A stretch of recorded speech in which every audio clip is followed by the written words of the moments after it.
Paper theory of numbers के lecture number 8 में आज हम पढ़ेंगे यूक्लिडियन एल्गोरिथम।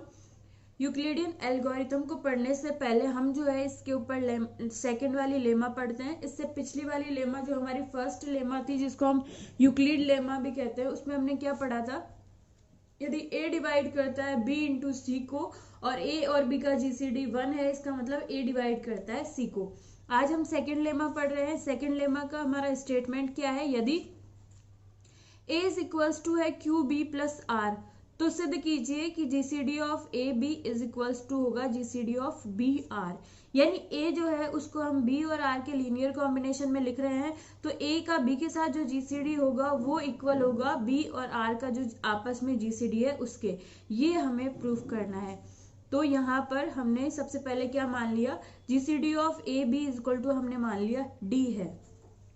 अब हमें क्या दिखाना है कि a और b का जीसीडी d है, तो यहाँ पे b और r का जीसीडी भी क्या होना चाहिए, d। और b और r का जीसीडी d दिखाने के लिए हमें ये दिखाना है कि b और r का कॉमन डिवाइजर d है, एक कॉमन डिवाइजर्स में से एक d है और इसके सभी कॉमन डिवाइजर्स में से सबसे बड़ा जो है हमारा d है। तो यहाँ पर हमने माना GCD of a b is equal to d है। तो इसका मतलब अगर a और b जो है उसका जीसीडी d है, तो d इनका कॉमन डिवाइजर भी होगा, और कॉमन डिवाइजर है तो d जो है a को भी डिवाइड करेगा और d b को भी डिवाइड करेगा। अब हमारा एक रिजल्ट क्या कहता है, यदि d जो है a और b को डिवाइड कर रहा है तो उसके हर लीनियर कॉम्बिनेशन को, जो कि हमने एक्स वाई इंटीजर्स की हेल्प से बनाया है, उसको डिवाइड करेगा। तो यहाँ पे d a को डिवाइड कर रहा है, b को डिवाइड कर रहा है, तो d जो है a और b के लीनियर कॉम्बिनेशन को भी डिवाइड करेगा। तो यहाँ पे हमने क्या ले लिया, x की जगह 1 ले लिया और y की जगह माइनस q ले लिया। ये हमने इसलिए लिया क्योंकि x और y की हर वैल्यू के लिए जो हमने z से ली है, ये d हमेशा इस लीनियर कॉम्बिनेशन को डिवाइड करेगा। तो यहाँ पे हमने x इज इक्वल टू 1 और y is equal to minus q इसलिए लिया है ताकि हम r is equal to a minus q b की जगह r रख सके। तो a माइनस क्यू बी बनाने के लिए हमने क्या लिया, x को 1 लिया और y को माइनस q। तो ये हमारा क्या हो गया, d डिवाइड करेगा a माइनस बी क्यू को, और यहाँ से a माइनस बी क्यू की वैल्यू क्या होगी, r। इसका मतलब d डिवाइड करेगा r को। तो यहाँ से क्या आ गया, d जो है वो डिवाइड कर रहा है r को, d डिवाइड करता है b को और d डिवाइड कर रहा है r को। इसका मतलब d जो है वो b और r का क्या है, कॉमन डिवाइजर है। ये हमारी फर्स्ट स्टेप जो है वो प्रूफ हो गई, d को जो है वो b r का जीसीडी दिखाने के लिए। सेकेंड वाली स्टेप में हमें यह दिखाना है कि b और r के जितने भी कॉमन डिवाइजर है उनमें से सबसे बड़ा जो है हमारा d है। तो यहाँ पर हमने b और r का कोई दूसरा आर्बिट्रेरी कॉमन डिवाइजर ले लिया c। तो c जो है b और r का कॉमन डिवाइजर है, तो c डिवाइड करेगा b को और c डिवाइड करेगा r को। ये हमारा जो है वो एंड है, c divide b and c divides r। तो वही रिजल्ट है, c b और r को डिवाइड कर रहा है तो उसके लीनियर कॉम्बिनेशन को भी डिवाइड करेगा। तो यहाँ पे हम b और r का लीनियर कॉम्बिनेशन बनाएंगे और ये लीनियर कॉम्बिनेशन ऐसा बनाएंगे कि यहाँ पर हम जो है उसकी जगह a लिख सके। तो हम जो है b के साथ x को हम लेंगे q और r के साथ y को हम लेंगे 1। तो c b और r के लीनियर कॉम्बिनेशन को डिवाइड करेगा, तो यहाँ पे हमने x को q लेके और y को 1 लेके लीनियर कॉम्बिनेशन बना लिया। c डिवाइड कर रहा है क्यू बी प्लस आर को, और क्यू बी प्लस आर की वैल्यू क्या है, a को, a है। तो यहाँ पे c डिवाइड करेगा a को। तो यहाँ से हम देखते हैं c जो है वो b r का कॉमन डिवाइजर है, b को और r को दोनों को डिवाइड करता है, और यहाँ पे हमें मिला c a को भी डिवाइड करता है। यानी c b को डिवाइड कर रहा है, c a को डिवाइड कर रहा है। तो c जो है वो कॉमन डिवाइजर हो जाएगा a b का, और d जो है वो जीसीडी है ए बी का। तो दूसरे कॉमन डिवाइजर जो है c है वो d से क्या हो गए, लेस और इक्वल। तो यहाँ से क्या रिलेशन आया, c इज लेस और इक्वल टू d। तो यहाँ पे हमारा थर्ड वाला रिलेशन ये है कि d कॉमन डिवाइजर है b और r का, और फोर्थ वाला रिजल्ट ये है यदि c जो है कोई दूसरा कॉमन डिवाइजर है b और r का, तो वो लेस देन और इक्वल क्या है, d है। तो इन दोनों की हेल्प से हमारे पास क्या रिजल्ट आ गया, GCD of b r is equal to क्या हो जाएगा, डी। और जीसीडी शुरू में हमने माना था GCD of a b is equal to क्या है, डी है।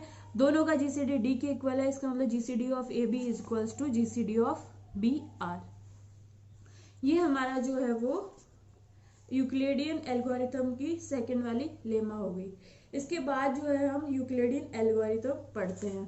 तो आगे ये है, इस वाली लेमा को अभी हमने जो है यहाँ पे आर शेषफल था और हमने ए को बी से डिवाइड करा, तो ये रिलेशन हमारे पास कब आता है, जब हम ए को बी से डिवाइड करते हैं, तो डिवीजन एल्गोरिथम से ये रिजल्ट आता है। इसको जो है हम एन रिमाइंडर्स, यहाँ पे आर ए की रिमाइंडर था, इसको हम एन रिमाइंडर्स के लिए एक्सपांड भी कर सकते हैं, जो इस तरह से रिलेशन होगा, और इसी को हम क्या कहते हैं, यूक्लिडियन एल्गोरिथम। तो अब हम पढ़ रहे हैं यूक्लिडियन एल्गोरिथम। इसका स्टेटमेंट क्या है, इसका स्टेटमेंट ये है कि यदि ए और बी आपके दो इंटीजर्स आपको दिए हुए हैं, तो ये रिलेशन जो है वो फुलफिल होगा, और इस रिलेशन में जो है वो जब हम ए को बी से डिवाइड करते हैं तो जो रिमाइंडर आता है उसको हमने R1 नाम दिया है। फिर आगे जो है हम इस R1 से बी को डिवाइड करेंगे, तो उसके बाद जो रिमाइंडर आएगा उसको हम R2 नाम देंगे। इसके बाद जो है हम R2 से R1 को डिवाइड करेंगे और जो रिमाइंडर आएगा उसको R3 नाम देंगे, और लास्ट में जो है Rn आएगा, वो कैसे आएगा हमारे पास, हम Rn-2 को Rn-1 से डिवाइड करेंगे। यानी कि जो पिछले स्टेप में हमारा रिमाइंडर आएगा उसको जो है हम उससे पहले वाले स्टेप्स में जो आया था उससे डिवाइड करेंगे। यानी कि यहाँ पर यहाँ पे ए बी है और आगे वाली टर्म में हमारा बी R1 है, तो R1 कैसे आया, हमने ए को बी से डिवाइड किया, हम R1 को बी से डिवाइड करेंगे तो रिमाइंडर आ जाएगा R2। इसी तरह हम Rn से जो है यहाँ पर Rn-1 को Rn से डिवाइड करेंगे तो हमें मिल जाएगा Rn+1। तो यहाँ पर ये इस तरह से इनका रिलेशन है, जो आपको आगे प्रूफ में और ज्यादा क्लियर हो जाएगा। तो ये कह रहा है कि लास्ट में अगर आपके R1 R2 R3 इस तरह से है, तो GCD of AB is equals to होता है GCD of B R1 is equals to GCD of R2 R3 is equals to GCD of Rn-1 Rn is equals to GCD of Rn और Rn+1। यहाँ पे Rn+1 हमारा क्या हो गया, 0, इसलिए GCD ऑफ Rn इज और 0 इज इक्वल्स टू आता है Rn। यानी इन सब का GCD इक्वल होगा, और वो किसके इक्वल होगा, Rn, और Rn हमारा क्या है, लास्ट जो है शेषफल जो कि नॉन जीरो है वो। इसके बाद वाले शेषफल हमारे कैसे आ रहे हैं, 0, तो ये लास्ट नॉन जीरो रिमाइंडर हमारा रह रहा है, तो इन सब का GCD जो है Rn के इक्वल आएगा, जो कि हमारा लास्ट नॉन जीरो रिमाइंडर है। तो ये हमारा क्या हो गया स्टेटमेंट। ये स्टेटमेंट आपको प्रूफ पढ़ने के बाद और ज्यादा क्लियर हो जाएगा। तो अब हम इसका प्रूफ पढ़ लेते हैं। प्रूफ क्या है, प्रूफ के लिए हमने मान लिया ए और बी हमारे पास दो इंटीजर्स है।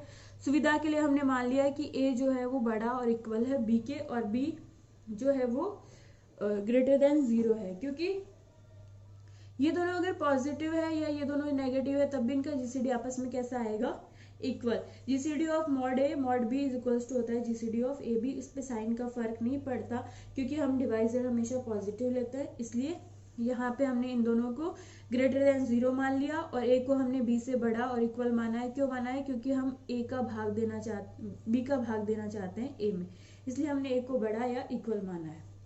तो यहाँ पर अब हम जो है हमारे ये ए बी इंटीजर्स ले लिए, इनमें ये रिलेशन ले लिया। अब हम हमारी स्टेप्स शुरू करते हैं। पहले वाले स्टेप में हमने ए को क्या किया, बी से डिवाइड किया। तो ए को बी से डिवाइड करने पर डिवीजन एल्गोरिथम से हमें नहीं पता पूरा भाग जाएगा या नहीं जाएगा, तो हमने क्या किया, जो रिमाइंडर डिवीजन एल्गोरिथम क्या कहती है, ए को बी से डिवाइड करेंगे तो दो इंटीजर Q1 और R1 इस तरह से विद्यमान होंगे कि A इज इक्वल्स टू होगा B into Q1 plus R1। ये हमारा रिमाइंडर है, ये हमारा क्वोशिएंट है, भागफल, और A को हमने B से डिवाइड किया तो A इज इक्वल टू क्या हो गया, B Q1 प्लस R1। और R1 की वैल्यू जो है वो हमारी जिससे डिवाइड किया है B से वो लेस होती है और इक्वल और ग्रेटर देन 0 होती है। ये हमारा रिलेशन आ गया डिवीजन एल्गोरिथम से। यहाँ पे अब दो पॉसिबिलिटी है कि R1 या तो 0 हो या फिर नॉन जीरो हो, पॉजिटिव हो। तो केस फर्स्ट में यदि R1 आपका 0 है तो A इज इक्वल टू क्या आ जाएगा, B इंटू Q1। इस केस में एक A में जो है वो B का पूरा भाग चला जाएगा, और यहाँ से रिलेशन क्या आ जाएगा, B डिवाइड कर रहा है A को। तो यहाँ पर A और B का GCD क्या हो जाएगा, B। ऐसा क्यों, क्योंकि 8 को 2 डिवाइड करता है, तो 2 और 8 का जब GCD निकालेंगे तो क्या आएगा, 2। जो बड़े वाला नंबर है वो नहीं आएगा, जो छोटा वाला नंबर है B, जो कि बड़े वाले नंबर A को डिवाइड कर रहा है, तो इन दोनों का GCD क्या आएगा, B। ऐसे ही अगर 4 डिवाइड करता है 16 को, तो 4 और 16 का GCD लेंगे तो क्या आएगा, 4। इसी तरह से GCD of AB is equal to क्या आ जाएगा, B, क्योंकि B डिवाइड कर रहा है A को। तो AB का GCD क्या आ गया, B। और यहाँ पे यदि हम यहाँ पे GCD of AB is equals to क्या आ गया B, और GCD ऑफ BR1 जो कि हमें आगे निकालना है वो हम निकाले, तो R1 हमारा क्या हो गया इस केस में 0, तो GCD ऑफ B 0 क्या हो जाएगा B, तो दोनों केस में हमारा GCD क्या आया B, तो हमारे पास रिलेशन क्या हो गया GCD of AB is equal to GCD of BR1, और ये इक्वल क्या हो गया B के। ये हमारी फर्स्ट वाले स्टेप का पहला वाला केस है, यदि आपका R1 इज इक्वल्स टू 0 हो जाता है तो। लेकिन इन केस यदि आपका R1 is not equal to 0 होता है तो हम क्या करेंगे, इसको हम आगे बढ़ाएंगे। अब हमने A को B से डिवाइड किया था, A में B का भाग दिया था, अब हम R1 का भाग देंगे B में, यानी B को R1 से हम डिवाइड करेंगे, और डिवीजन एल्गोरिथम से जो इंटीजर्स आएंगे उनको Q2 और R2 नाम दे दिया, तो हमने B को R1 से डिवाइड किया है, तो हमारा रिलेशन क्या आ जाएगा B is equals to Q2 R1 plus R2, और R2 की वैल्यू जो है जिससे डिवाइड किया है उससे लेस देन, R1 से लेस देन और ग्रेटर और इक्वल टू 0 होगी। ये हमारी सेकेंड स्टेप हो गई। यहाँ पर फिर से दो केस बनते हैं, यदि आपका R2 इज इक्वल्स टू क्या हो जाता है 0, यदि R2 इज इक्वल्स टू 0 हो जाता है तो B इज इक्वल टू हो जाएगा Q2 R1, इसका मतलब B में जो है वो R1 का पूरा भाग जा रहा है, R1 डिवाइड कर रहा है B को, तो यहाँ पर हम जो है वो GCD निकालेंगे B R1 का, तो वो R1 आएगा, क्यों, क्योंकि B इज इक्वल्स टू है Q2 R1, तो Q2 R1 और R1 का GCD निकालेंगे तो क्या आएगा R1, तो हमारे पास रिलेशन हो गया GCD of B R1 is equal to R1। अब हम GCD ऑफ R1 R2 निकाले तो वो क्या हो जाएगा हमारा R1, क्योंकि यहाँ पे R2 क्या हो गया 0, तो GCD ऑफ R1 0 क्या हो जाएगा R1। तो यहाँ पे दो रिलेशन आ गए, GCD of B R1 is equals to R1 और GCD of R1 0 is equals to R1, दो रिलेशन आ गए। हमें निकालना है GCD ऑफ AB भी क्या है, इनके इक्वल है, R1 के इक्वल है। तो ये दिखाने के लिए हम क्या कर रहे हैं कि R1 डिवाइड करता है B को, ये वाली चीज हमने ली, R1 डिवाइड कर रहा है B को, तो there exist some integer P belongs to Z such that B को जो है हम R1 के मल्टीपल की फॉर्म में लिख सकते हैं, ये हमने डिवाइडेशन में पढ़ा था। तो B को R1 के मल्टीपल की फॉर्म में हम लिखेंगे तो B इज इक्वल टू क्या हो जाएगा PR1। अब आप यहाँ पे देखिए PR1 B is equal to PR1, और यहाँ पर A और B में रिलेशन क्या था, A is equal to B Q1 plus R1, यहाँ पे ले जाके B is equal to P R1 की वैल्यू लिखेंगे तो रिलेशन क्या हो जाएगा, A is equal to P R1 B की value into Q1 plus R1, तो ये क्या हो जाएगा R1 कॉमन आ जाएगा, P Q1 प्लस 1। तो यहाँ पे A को हम R1 के मल्टीपल की फॉर्म में लिख पा रहे हैं, इसका मतलब R1 क्या करेगा, डिवाइड करेगा A को, तो यहाँ से R1 A को भी डिवाइड कर रहा है, R1 B को भी डिवाइड कर रहा है, तो इनका GCD क्या हो जाएगा R1। तो यहाँ पर आगे हम इसको और पढ़ लेते हैं। ये हमारा सेकंड स्टेप की सेकंड पॉसिबिलिटी हो गई। इसके बाद जो है हम ये हमारे सेकंड स्टेप की फर्स्ट वाली पॉसिबिलिटी हुई है। इसके बाद जो है हम इसकी सेकंड पॉसिबिलिटी पढ़ते हैं। यहाँ पे हमने स्टेप सेकंड का जो है फर्स्ट वाला केस पढ़ लिया। जब R2 is equals to 0 assume करेंगे तो उस केस में GCD of AB, GCD of BR1, GCD of R1 R2 ये सारे किसके इक्वल होंगे, R1 के, और यहाँ पे R1 क्या है हमारा लास्ट जो है नॉन जीरो रिमाइंडर है, क्योंकि R2 जो है वो हमने क्या माना है 0। तो यहाँ से हमारा ये रिजल्ट प्रूफ हो गया किसके लिए, जब हम n इज इक्वल टू 1 लेते हैं। तो Euclidean algorithm is proved for n is equal to 1। अब हम जो है आगे इसको आगे देखते हैं। इन केस यदि आपका R2 नॉट इक्वल टू 0 आता है तो हम क्या करेंगे, हम इस स्टेप को, इस प्रोसेस को और आगे रिपीट करेंगे। हम क्या करेंगे, R1 को डिवाइड करेंगे अब हम R2 से। R1 को हमने यहाँ पे हमने क्या किया था, पहले स्टेप में A को डिवाइड किया था B से, R1 हमारा रिमाइंडर था। दूसरे स्टेप में हमने R1 से डिवाइड किया है B को और R2 हमारा रिमाइंडर है। अब R2 नॉन जीरो आता है तो अब हम क्या करेंगे, R2 से डिवाइड करेंगे R1 को, क्योंकि R1 बड़ा है तो R1 को डिवाइड करेंगे हम R2 से। तो R2 नॉट इक्वल टू 0 है, तो इसी स्टेप को हम आगे रिपीट करेंगे। R1 को डिवाइड करेंगे R2 से, तो डिवीजन एल्गोरिथम से जो इंटीजर्स आएंगे उनको हम Q3 और R3 मान लेंगे। रिलेशन क्या होगा, R1 is equal to Q3 R2 plus R3। यहाँ पे R3 जो है वो रिमाइंडर है हमारा, ये क्या होगा, उससे छोटा होगा जिससे हम डिवाइड कर रहे हैं। तो R2 से डिवाइड कर रहे हैं तो R3 जो है लेस देन होगा R2 और ग्रेटर और इक्वल होगा 0। तो इस वाले स्टेप को हम तब तक रिपीट करेंगे प्रोसेस को जब तक कि हमारा रिमाइंडर जो है वो 0 ना आ जाए। और रिमाइंडर हमारा 0 आ जाएगा, ऐसा हम क्यों कह रहे हैं, क्योंकि जो पहले केस में रिमाइंडर था वो R1 था, वो लेस देन B था। अगले वाले स्टेप में हमें रिमाइंडर R2 मिला, वो लेस देन R1 आया। अब जो हमें मिला वो R2 से भी छोटा आ रहा है, तो ये और ये सारे 0 से बड़े हैं और इधर से हम छोटे होते आ रहे हैं, तो क्या हो जाएगा, लास्ट में ये इक्वल 0 हमें मिल जाएगा कुछ स्टेप्स करने के बाद में। तो हमने माना हमारे केस में हमारी लास्ट वाली स्टेप क्या है, n+1 वाली स्टेज है। तो यहाँ पर हम क्या करेंगे, Rn से Rn-1 को डिवाइड करेंगे। Rn-1 जो हमें पहले वाले स्टेप में मिला होगा उसको हम बाद वाले स्टेप में जो Rn रिमाइंडर मिला उससे डिवाइड करेंगे। और इंटीजर्स जो है वो Qn+1 इस तरह से विद्यमान होगा कि Rn- इज इक्वल टू क्या होगा, Qn+1 Rn। यहाँ पे हमने Rn से डिवाइड किया है Rn-1 को। तो यहाँ पे हमने क्या माना, n+1 वाली स्टेज पे रिमाइंडर 0 आ गया, तो रिमाइंडर को हमने क्या कर दिया, 0।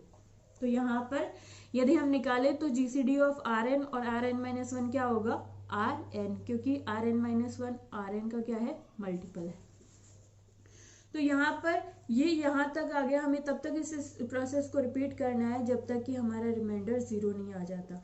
अब हमारे पास जितने भी इक्वेशंस आई है शुरू से लेके अब तक उनको हम एक साथ लिख लेंगे। पहले वाली स्टेप में क्या आई थी, A equal to B Q1 plus R1, ये लिख लिया। अगली वाली स्टेप में थी B equal to Q2 R1 plus R2, इसको हमने लिख लिया। और आगे वाली स्टेप्स भी जो है हमने लिख ली, और ये लास्ट वाली स्टेप भी हमने लिख ली। अब हम जो है यहाँ पर GCD देखना चाहते हैं। हमें ये बताना है AB का GCD इज इक्वल्स टू होगा R1 R2 के GCD इज इक्वल्स टू होगा R2 R3 का GCD, और लास्ट में Rn-1 का GCD और Rn का GCD, और ये इक्वल होगा Rn+1 और Rn और 0 के GCD के इक्वल। और ये सब किसके इक्वल आएगा, जो लास्ट में नॉन जीरो रिमाइंडर है Rn, वो हमारा इन सब का क्या होगा, GCD। तो यहाँ पर हम देखते हैं, तो लास्ट से शुरू करते हैं हम। यहाँ पे यदि Rn-1 और Rn का GCD निकाले तो क्या आएगा, Rn, क्योंकि Rn-1 Rn का क्या है, मल्टीपल है। जैसे इसको यदि हम Rn को 2 मान लेते हैं और इसको 8 मान लेते हैं तो इनका GCD क्या होता है, 2, ग्रेटेस्ट कॉमन डिवाइजर। तो ये आ गया। इसके बाद जो है हम यदि Rn का और ये हमारा Rn+1 है जो 0 है, इसका माने तो इनका भी क्या आएगा, GCD Rn। इसके बाद हम पिछले वाले स्टेप में जाते हैं। Rn+1 Rn का निकाल लिया, Rn-1 का निकाल लिया। अब हम निकालते हैं Rn-1 और Rn-2 का, तो वो भी Rn के इक्वल होगा। और ये क्यों होगा, ये मैंने इधर एक्सप्लेन किया है। ये इसलिए होगा क्योंकि रिलेशन ये है Rn-2 equal to Qn Rn-1 plus Rn। यहाँ पे यदि हम Rn-1 की वैल्यू यहाँ से ले जाके रखते हैं तो Rn-2 इक्वल टू क्या हो जाएगा, Qn एज इट इज है, और Rn-1 की जगह क्या आ जाएगा, Qn+1 Rn प्लस ये Rn एज इट इज। इसमें से हमने Rn कॉमन ले लिया तो अंदर क्या बचा, Qn इंटू Qn+1 प्लस 1, ये पूरा क्या है, इंटीजर है। तो Rn-2 जो है Rn का मल्टीपल है, तो GCD ऑफ Rn-2 Rn क्या आ जाएगा, Rn, और GCD ऑफ Rn-2 Rn-1 भी क्या आएगा, Rn, क्योंकि Rn-1 भी Rn का मल्टीपल है, और Rn-2 भी क्या है, Rn का मल्टीपल है। इसी तरह हम इसको आगे एक्सपांड करके क्या बता सकते हैं, GCD ऑफ Rn Rn-3 क्या है, Rn के इक्वल, और इस वजह से GCD ऑफ Rn-3 और Rn-2 किसके इक्वल है, Rn के। और इन सब के बाद इस रिलेशन को जो हमारी ये वैल्यूज है, जैसे यहाँ पे Rn-1 की वैल्यू वापस ले जाके यहाँ रखी, यहाँ से Rn-2 की वैल्यू पीछे वाले स्टेप में ले जाके रखी, R1 की वैल्यू जो आई वो यहाँ ले जाके रखी, और ये R1 की वैल्यू पहले वाले स्टेप में जो है हमने ले जाके रखी यहाँ से हमने। तो जो लास्ट में हमारा रिजल्ट आएगा वहां से हमें क्या मिलेगा, AB का GCD भी किसके इक्वल है, Rn के। तो ये हमारा क्या हो जाएगा, इन सबको इकट्ठा लिखेंगे तो GCD of AB, GCD of B R1, GCD of R1 R2 R3 R2 R3 and so on, GCD of Rn 0 क्या होगा, Rn के इक्वल। ये हमारा क्या हो जाएगा, यूक्लिडियन एल्गोरिथम। इसका प्रूफ जो है वो थोड़ा थ्योरेटिकल है, तो इसको हम कल अगले वाले क्लास में जो है एक दो एग्जाम्पल के थ्रू समझने की कोशिश करेंगे, तो आपको और ज़्यादा क्लियर हो जाएगा। आप एक बार इसको पढ़िए और आपको समझ में नहीं आता तो आप पूछ सकते हैं।